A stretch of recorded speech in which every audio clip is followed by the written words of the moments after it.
যারা এসেছেন তাদেরকে আমরা ধন্যবাদ জানাচ্ছি এবং কৃতজ্ঞতা। সিরাজগঞ্জে 34তম আন্তর্জাতিক প্রবীণ দিবস আলোচনা সভা অনুষ্ঠান বিষয়ে জানাচ্ছেন সিরাজগঞ্জ প্রতিনিধি হোসেন আলী ছোট্ট। প্রবীণদের অবহেলা না করে তাদের সুরক্ষা এবং অধিকার নিশ্চিত করতে হবে বলেছেন সিরাজগঞ্জ অতিরিক্ত জেলা প্রশাসক গণপতি রায়।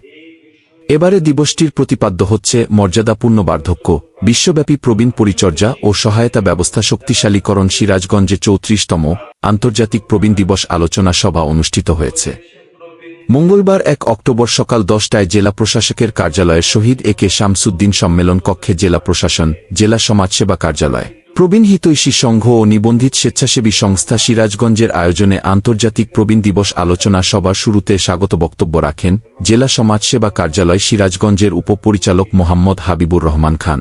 অনুষ্ঠানে সভাপতিত্ব করেন অতিরিক্ত জেলা প্রশাসক গণপতি রায়। এ সময়ে সম্মানিত অতিথি হিসেবে বক্তব্য রাখেন জেলা ত্রাণ ও পুনর্বাসন কর্মকর্তা মোহাম্মদ আক্তারুজ্জামান, জেলা সমাজসেবা কার্যালয়ের সহকারী পরিচালক মোহাম্মদ মনিরুল ইসলাম, জেলা প্রতিবন্ধী বিষয়ক কর্মকর্তা মোহাম্মদ আবুল হাশেম, প্রবীণ হিতৈষী সংঘ সিরাজগঞ্জ জেলা শাখার সভাপতি মোহাম্মদ আরশাদ হোসেন, সাধারণ সম্পাদক মোহাম্মদ আবদুল্লাহ আল ফারুক প্রমুখ। অনুষ্ঠানটি সঞ্চালনা করেন শহর সমাজসেবা অধিদপ্তরের কর্মকর্তা মোহাম্মদ আলাউদ্দিন। এ সময়ে বক্তব্য রাখেন এনডিপি প্রবীণ কল্যাণ কর্মসূচি programme officer Suresh Chandra Pal, NDP উপব্যবস্থাপক Shipon চন্দ্র নাগ, বীর মুক্তিযোদ্ধা নূর মোহাম্মদ। এ সময় প্রবীণ হিতৈষী সংঘের অন্যান্য কর্মকর্তা ও সদস্যবৃন্দ প্রবীণেরা উপস্থিত ছিলেন।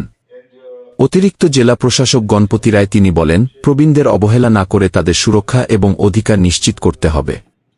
বিশ্ব প্রবীণ দিবস জাতিসংঘের সাধারণ পরিষদে 1990 সালের 14 ডিসেম্বর প্রতিবছর বিশ্বব্যাপী 1 অক্টোবর আন্তর্জাতিক প্রবীণ দিবস পালনের সিদ্ধান্ত হয়।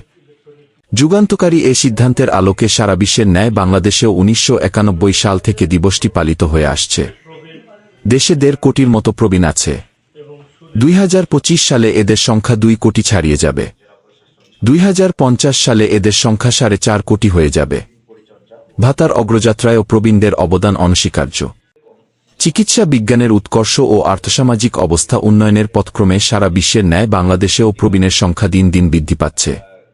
তিনি বলেন, প্রবীণ জনগোষ্ঠীর যথার্থ কল্যাণ নিশ্চিতে আধুনিক তথ্যপ্রযুক্তির ব্যবহার এবং তারা যাতে ডিজিটাল প্রযুক্তির সুযোগ সুবিধা ও প্রযুক্তিগত সাম্যতা অর্জন করতে পারেন সে বিষয়ে সংশ্লিষ্টদের সচেষ্ট হতে হবে। আজকের এই দিবস যারা আয়োজন করেছেন তাদেরকে শুভেচ্ছা ও অভিনন্দন জানাচ্ছি। Habib Wahid, smart news for you.